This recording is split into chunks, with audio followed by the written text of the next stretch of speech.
Our after-dinner speaker, Andrew Bacevich, is Professor of History and International Relations at Boston University.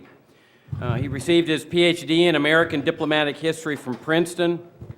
He has taught at West Point and Johns Hopkins and is the author of several books, including The New American Militarism, How Americans Are Seduced by War, and American Empire, The Realities and Consequences of U.S. Diplomacy.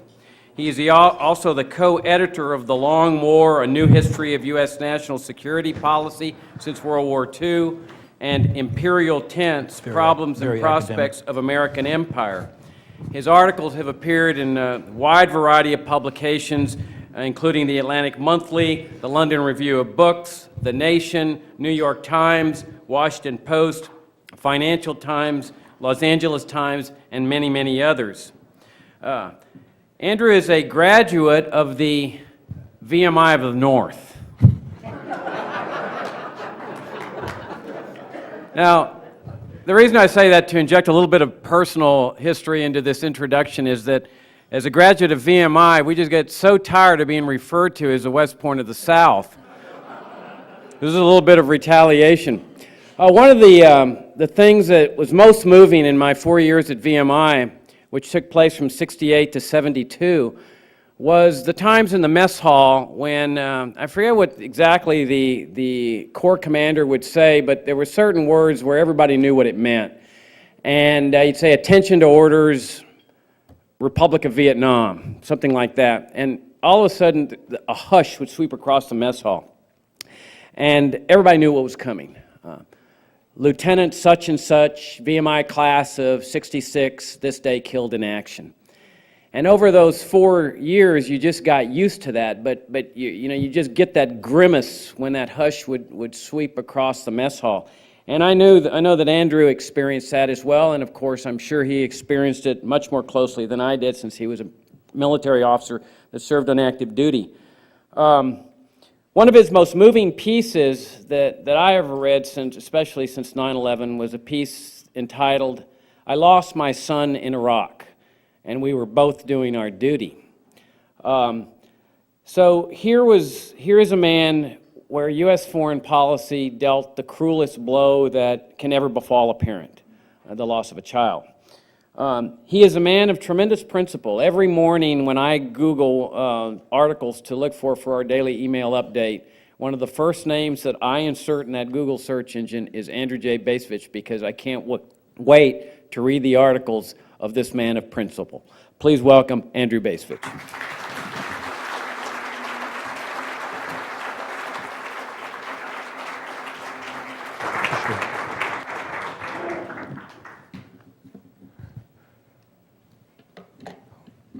It's just my luck to be the after-dinner speaker.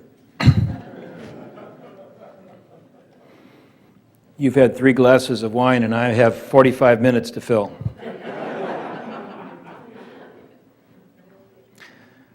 I'm grateful to have the invitation to speak to you. I have to confess, I'm not a libertarian. I'm I guess a conservative realist. If you have to have a label, it's probably the one I'd put on my forehead, but I figure that conservative realists and libertarians are probably sort of related, like Catholics and Episcopalians, so we can get along. I arrived late for the day's festivities. I apologize for that. I came in the middle of Stephen Kinzer's very fine talk. I'm kind of tempted to scrap my talk in order to fashion a response.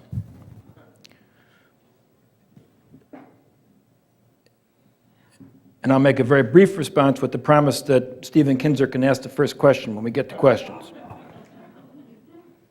And the response, I think, is this. I read his book, the Overthrow book, when it came out. And there is not an iota of his narrative with which I would disagree. In particular, I would affirm the extent to which there are so many cases of American interventionism that have produced unintended and deeply problematic consequences, with Cuba and Iran being two spectacularly illustrative examples. But having said that, my difference would be that he leaves a big part of the story out with regard to the tale of U.S. foreign policy. That it's not simply been, in my narrative, a story, sort of concocted by corporate interests and then unfolded in order to benefit the very few. Frankly, if it were that, I think we'd have a pretty good chance of persuading our fellow citizens to throw the rascals out and adhere to a course that a conservative realist probably would agree with. The problem, from my point of view, and my difference, is that if we look at the broad sweep of U.S. foreign policy, going back really to the founding of the Anglo-American colonies in the 17th century,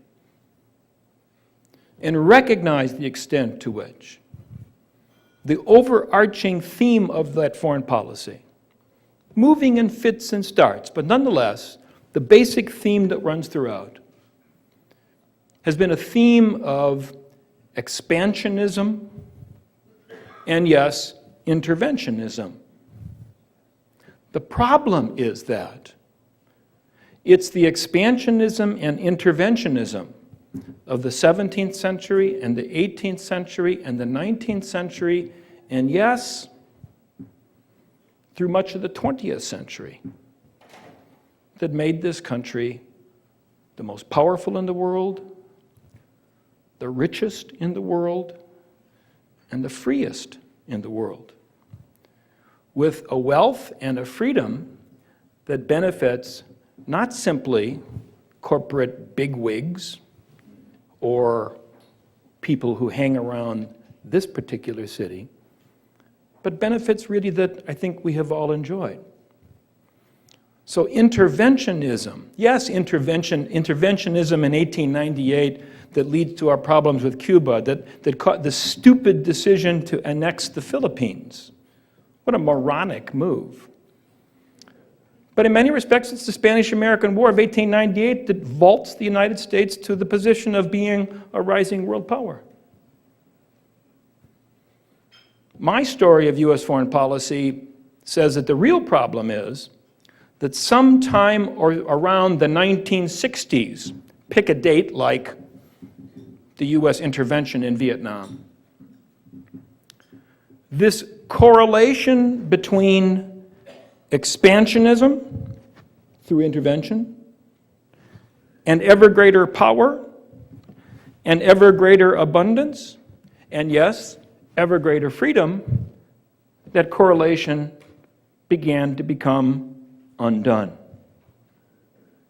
And that if we look at the interventionism of the 70s and the 80s and the 90s, and most emphatically, the interventionism of the present day, the effect has been to squander our power, to undercut our prosperity, and to compromise our freedom. So the basic notion of how you get to be powerful and rich and free, that in many respects, despite important missteps along the way that served the Republic very well, no longer does. And we, the American people, have not yet awakened to recognize that fact.